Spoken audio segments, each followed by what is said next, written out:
welcome back to the GM Academy. Of course, I am your instructor, Jim McClure, and we are working through our GMing at the Game Table 1.0 series.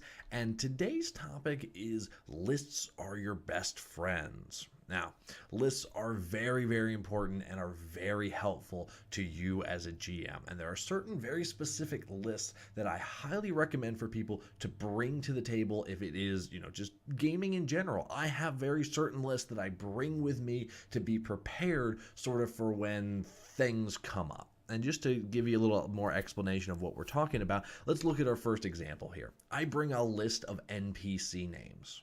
A written list. I have it sitting in front of me every time I game. And what this list actually tells me is a whole bunch of random names that I have not yet used in my campaign. Now, the reason I bring this list is so that way when my PCs get really engaged with an NPC that was supposed to be nothing. Let's say they went to the market to go haggle about buying some new swords. And, they go up to the shopkeep, start talking with them, and then they go, all right, what's the shopkeep's name? I don't think about this because it wasn't part of what I had planned. He was just, shopkeeper, number one. So instead of telling them that, or instead of stopping and going, all right, what would be a good name for a bard? What would be a good name, for this region, all that? I just go down and I look at my list and I go, there we go, Sam, or obviously whatever the name is. And that gives me my answer. And I immediately, as soon as I get the question, I take a glance down, I have an answer, and we continue. We maintain the flow of the game. And it allows them to see that the world appears kind of bigger. I keep it behind my DM screen. And having this list of NPC names allows me to quickly assign a name to someone, and it makes the world feel a little bit more real.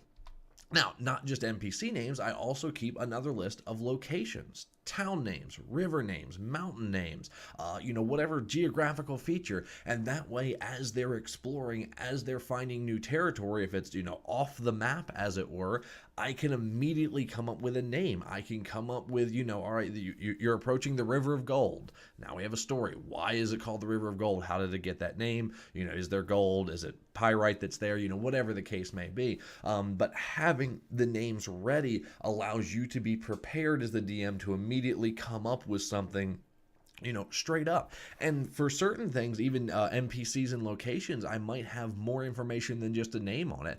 I might have, all right, here's, 10 different rivers that I have written on here, and here's their names and how, the distance that they are and how wide and how deep and all of this kind of stuff. So that way I can immediately just take that and drop it into my game when I need that improv moment, and I don't have to stop as the DM and think about all of the different aspects to it. It's just, here we go, drop it in, flow continues. And having these prepared lists really helps on that. Going back to the NPCs for a minute, with their list, I can have, more than just a name written. I can have a type of person, a basic personality written out. I can have all of this information. So that way, if I need to just pull an NPC into it, I can go, okay, there's George the dwarf who's 34 years old and hates smelting iron for some reason. I've got a character I can just immediately drop into a campaign. It's very useful for that. The other thing, together with my list of NPCs and my list of locations that I like to bring in to just have a sort of random, is a list of random things. Now, what is on that list kind of depends on the system that I'm playing. But, if you're playing a D&D type campaign, I like to have a list of magic items that I can randomly give out as loot that I find appropriate for the game or the campaign that we're playing. And that way, if there's something magically to give out, or they do something good, or an NPC rewards them with this, I don't have to go in and look, okay, here's the book. Let me look through the splat books. And no. All right, yeah, here we go. I get to go, well, look at that. +1 magic sword. There you go. And having the random list of appropriate things. And again, it can be different. It doesn't have to necessarily be items. It can be anything that's appropriate to the system. I play Legend of the Five Rings a lot. And one of the random lists I have are Kami, the spirits from beyond. And magic users get to summon and talk to them on a regular basis. And they have their own semi-unique personalities. So I have a list of random Kami for when I'm running an L5R game. It's gonna vary, of course, depending on the system and the campaign you're running. But having that list of random whatevers really helps to keep the flow going, especially when your players are going all over the place.